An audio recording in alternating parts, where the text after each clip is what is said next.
All right, everybody. So I'm tired of trying to find a lighting that doesn't highlight the bags under my eyes. So we're just going to do this, okay?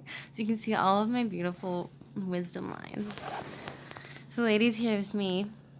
I wanted to tell, I'm so happy that she's letting me do this. Like, usually she doesn't. She doesn't like being recorded. She knows when I'm recording. She's like, "Why are you talking to that thing that you stare at all the time?" But uh, anyway, there was socializing today, and when there's other people here, I I tend to pay less attention to her, and or I don't know what it is, that she's always very lovey and almost clingy when they leave. Like she's like, "Oh, thank you for my attention. I love you. You love me too, right?"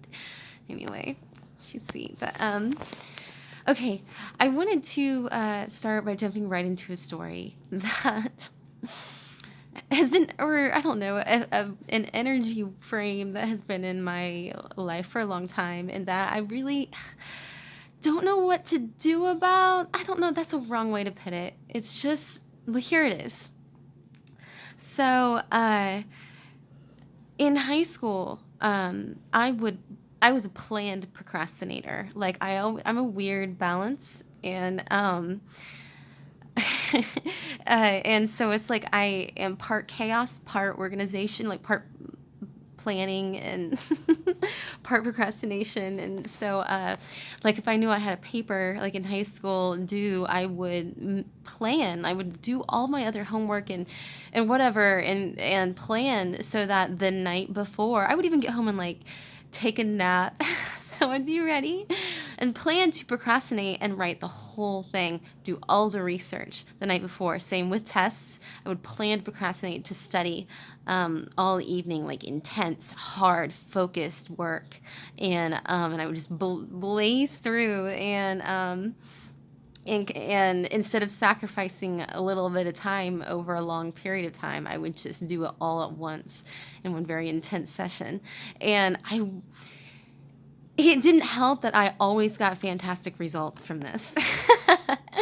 I would ace tests, and I would get A's on papers, and I would do stuff that I was proud of, and because it's not like I didn't try. It was really focused. It was like hyper focus junkie. Like, and looking back, like I don't know if I just knew that's how I worked. I worked better that way. It was hard for me to get to it, um, and wow, it's brilliant. I knew that I worked better procrastinating, so I just planned to do that. I just worked. Oh wow, I need to do that again. Just like, look, my faults don't have to be faults, okay? Or if I have them, there's two ways to go about it. You could try to change it, that'd take a long time, or you can just work with it. Wow, I'm like having epiphanies right now.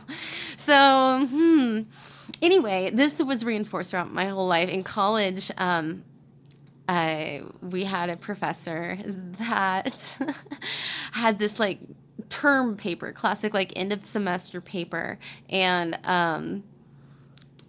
okay, so I'm gonna go into detail a little bit because it is more funny that way. And I went to a Bible college right out of high school for a year, and um, I took this class. I don't know what it was. Probably some kind of theory-based class, biblical theology. I don't know.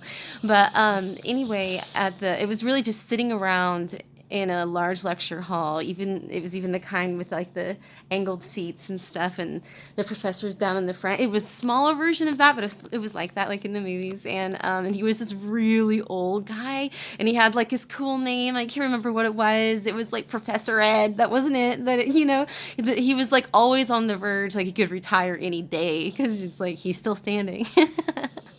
Which was like my favorite kind of class to take. I love that. I love just a lecture class with a really old professor and just that just knows so much shit. Okay, so much stuff. I'm trying to curb back my or change. I need to choose better words and stuff. Um, I can just cuss and let it flow like the river. I don't know. It's really easy. So, but anyway.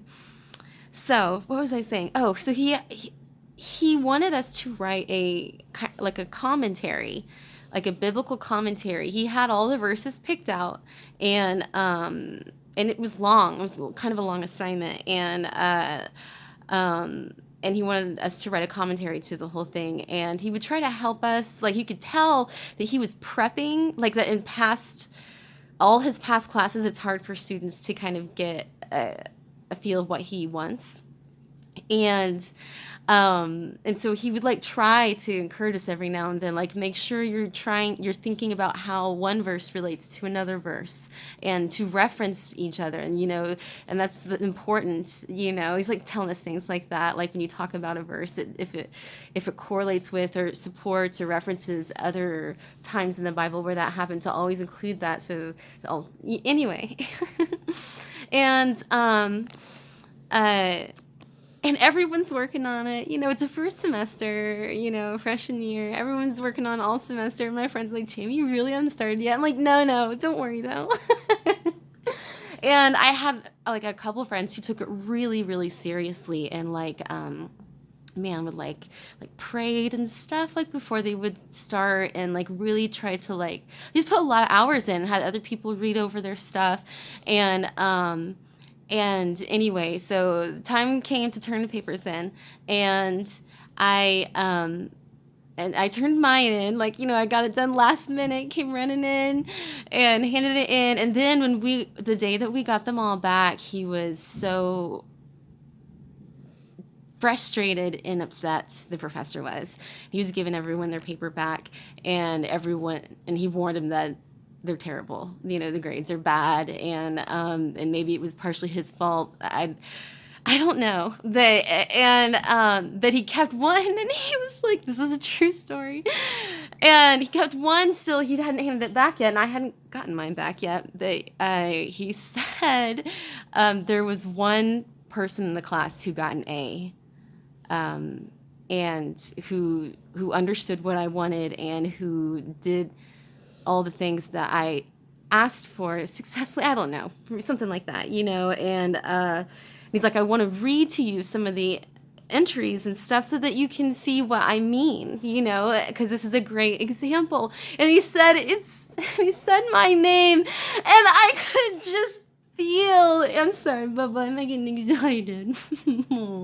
I could just feel everyone on my side of the classroom that knew me go, oh, like just every word the professor, this cute old professor, said was just daggers in them, because no one was talking about how everyone else had taken it so seriously, and I did too, but it's just I didn't work that way. And I did it all the night before, and I got the only A in class. And here's the thing. To that experience, I think was, I was a huge nerd, and the summer after my high school year, I spent the whole summer literally studying my Bible. I read it from cover to cover. And my brother and I we were both really into it. It sounds like we're talking about like World of Warcraft or something. We found like free Bible schools, like Bible colleges that weren't accredited, that still had a whole system and a whole curriculum, and you did it by mail, and they sent you a little certificate, and we would like do them and like listen to lectures and stuff and we would like do them together, and anyway. And so I had read a lot of commentaries, is what I'm saying, by that time. And I kind of liked that. I liked all the background information. It was really similar to, I'm not trying to discredit anything. It was really similar to just like in the very beginning of The Lord of the Rings, there's like a whole preface part where they go into great detail about the life in the world of the hobbits. And that was like my favorite part. And so I loved commentary stuff. I loved knowing, like, they would add historical timeline stuff. They would add coordinated stuff, like think about this verse. And because I liked that, I liked the puzzly thing where things referenced each other, and this prophecy was here and fulfilled here, and I liked that kind of stuff. And my Bible was like that. My Bible was all lettered, like a verse would have a verse next to it. or a list of verses to go check out because of that verse. And anyway, and so I found this, I just mimicked the kind of like the commentaries that I had been accustomed to. Now, here's the question that he asked was that, and he asked everyone to raise their hand. He was like, has anyone in here ever read a commentary? And until this assignment. And most people, somehow you take that, and most people hadn't, and that therein was the problem, is that they were trying to give him something that they had never been exposed to before. They didn't even know what it was they were supplying, so they're just guessing from the description of what he's, and I think that was my only thing, not only because I excel best under pressure, but was that I was really familiar with commentaries. Anyway, I'm almost done with the story. One time in high school, this is the last point. This is going to be the twist of this whole kind of this thing, this cycle, this weird ability. I don't know what it is, but is that one time in high school I was like, you know what? I'm going to try this thing. Like, I'm in English class, like we just wrote papers, and so and I didn't do drafts. My teacher knew I didn't do drafts, and but one time I was like, I'm gonna try this method. Everyone, maybe it'll make me do even better work. Maybe it really will be better, and maybe it's healthier. I don't know. And I was like, I'm gonna try this thing where you work on it a little bit at a time, and you make little goals, and and you don't just wait until until you're forced to do something, or just do the whole project at once like I do. And you come back to it every now and then, you revise it and all that kind of stuff. So I tried that with one paper. And it was a topic that I was really interested in. It was we read a series of essays on the story Cinderella. And that was one of the options, and I chose that option to do for my paper, was to discuss some kind of thing using all the essays from the Cinderella essays. I was like, oh, this will be fun. And so I was like, I'm going to choose this one. And I did. I handed in a first and a second draft. I don't know if I did a third. I don't know if that was required anyway, but I did multiple drafts, and I did a little bit at a time and would come back to it and then stop, and you know what I'm saying?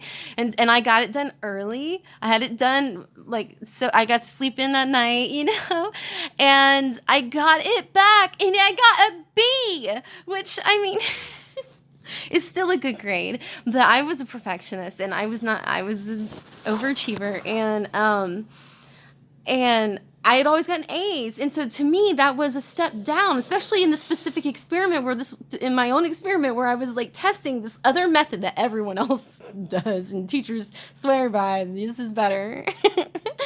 And it was my worst grade, my worst paper grade the whole year, and I was like, that's it. Oh my gosh, I can't believe it. I'm just going to keep doing what I do.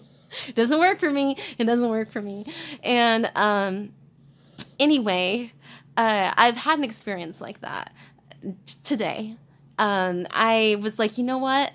I am gonna film this whole experience of something that I want to make a video about, and it's going to take multiple videos, and I throughout the day, and I'm going to get right to it. I'm not gonna, I'm gonna edit it and spend time editing it and things like that. And I'm gonna make this little video. And I had it all planned out that it was gonna come out tonight.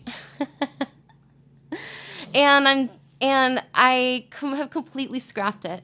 I rewatched it again after I took some time away today, and I spent some time. I still wasn't pleased for a lot of reasons, and I knew I wasn't done, so I spent some time still trying to really tackle the stuff.